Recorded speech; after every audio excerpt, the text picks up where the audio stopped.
Well, I suppose there were 8 witnesses called yesterday, so it was a very busy day. It'll obviously be up to the jury to decide on the significance or whether or not they're accepting the evidence of each witness that was called yesterday. But I suppose to start off, the one witness who I suppose spent the most time in the witness box yesterday was a woman called Jenna Stack. She was the second witness called, the first civilian witness called by the prosecution in this trial, and she described going out for a run with a friend of hers along the Grand Canal in Tullamore on the afternoon of the 12th of January last year, which, as we all know, was the afternoon that Ashling Murphy was killed.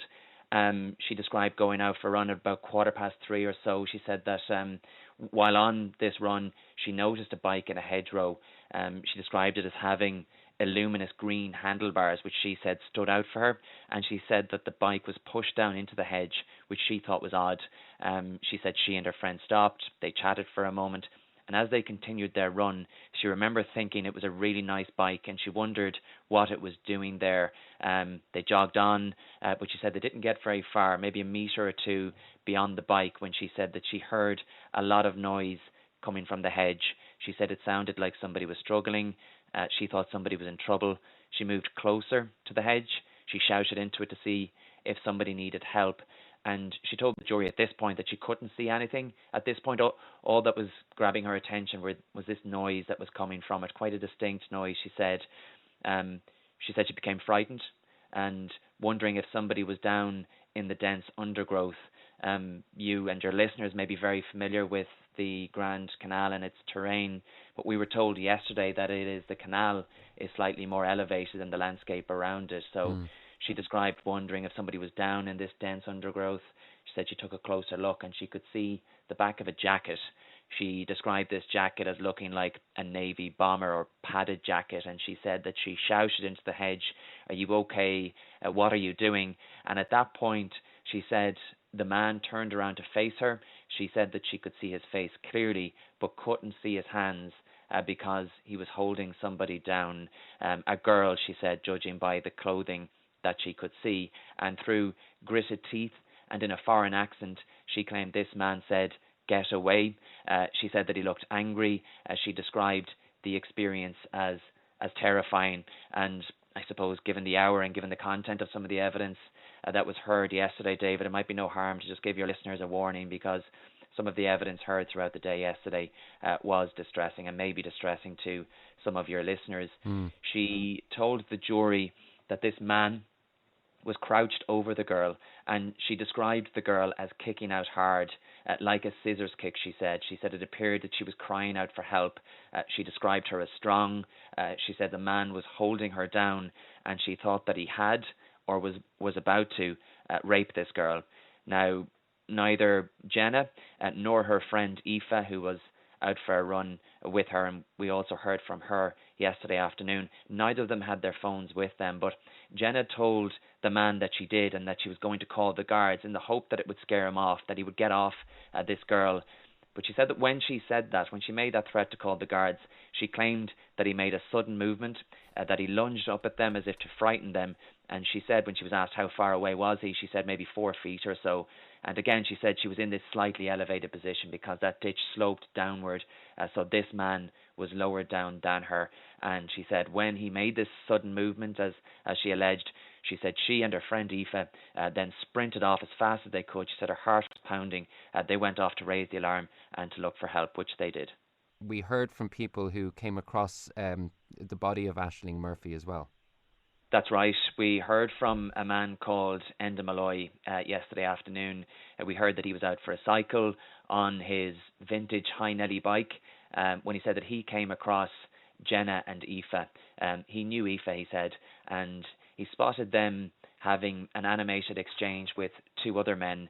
He said they told him there was a man with his hand on a girl's mouth, on her throat, he said, in his evidence yesterday. Now, he hadn't seen anything, he told the jury, but he did turn around and he said he cycled his bike as fast as he could back down the canal to see if he could see anything.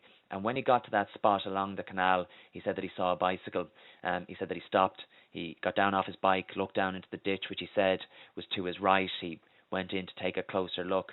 And when he did, he said he eventually saw Ashling lying in the ditch in some undergrowth. Now, it was later pointed out to the jury that at this point Mr. Malloy didn't actually know Ashling, but he did use her name in his evidence yesterday.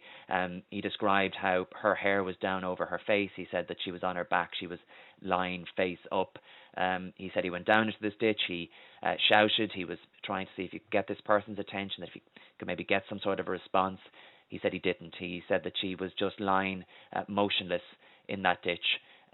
He then called the guards, and in his evidence yesterday, he said he remembered the exact time he made that call. He said it was 31 minutes past 3 because he remembered checking his call log when he was speaking to the Garda after they arrived. We also heard from two men who were working on the canal that day. They worked for Waterways Ireland. They were power washing a bridge along the canal. They gave evidence, and one of them, a man called Charlie Kelly, described something earlier that day. He described seeing a man on a black bike at Digby Bridge. This is just by the car park. Again, I'm sure your listeners would be very familiar with the various locations, but they were pointed out in detail for the jury yesterday and throughout this trial. They've seen maps, they've seen photographs of the various locations. Mr. Kelly described this man on the black bike as wearing a dark jacket, tracksuit bottoms, he said, which had a very distinctive white band down the leg, and he said that this cyclist was heading towards Tullamore. At about 3:30 then that afternoon, he said his attention was drawn further down the canal, where he said two distressed-looking women were looking for help, claiming a woman was in trouble, that she was being attacked by a man who was on top of her, they said, in a ditch. So he said that he went down, he saw a bicycle, he saw a pink hat. He said he looked in and he saw a woman's body in a tracksuit, a dark navy and green tracksuit. He said it looked like a GAA tracksuit. He too said that she was lying face up, that her face was covered by her hair. And he also said that one of her legs was elevated at a 45-degree angle up against the stump of a tree. He described her hands as being snow white, and he said that he knew that she was dead. Frank, what about the perspective of the defence? What was their account of the events that happened on that day?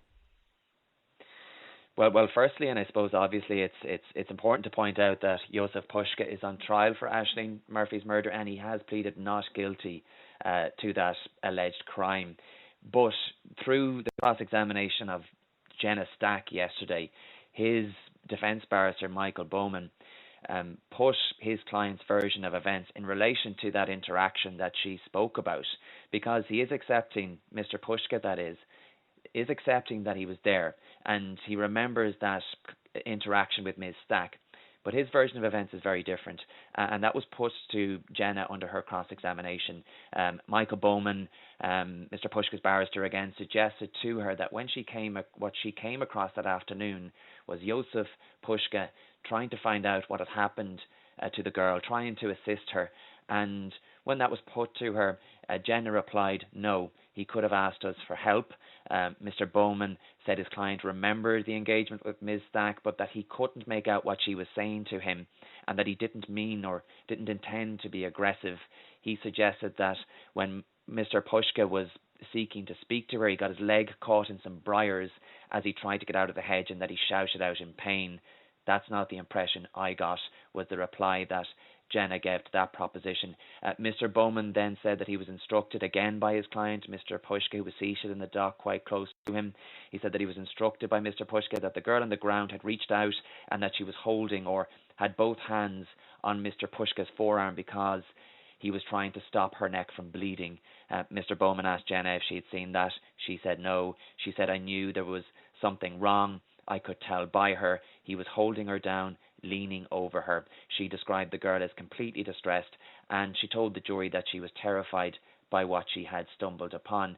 Now, she was also asked, and this was in her direct evidence, so the prosecuting barrister, Ms. Anne-Marie Lawler, was taking her through her direct evidence, and she was asked if she had got a good look at the man, if she could describe him at all. She said that she did, and she said that he had a receding hairline, shaved head, dark stubble, sallow skin and distinctive dark eyebrows, and she said that his jacket was zipped up. This padded bomber jacket was zipped up. She described seeing a stamp on the left-hand side of this jacket. The breast part of it was how she described its location to the jury yesterday. She said she didn't get a good look at the girl. She couldn't see her upper body at all from the way the man was positioned. She said she could just see a portion of her lower body and her runners.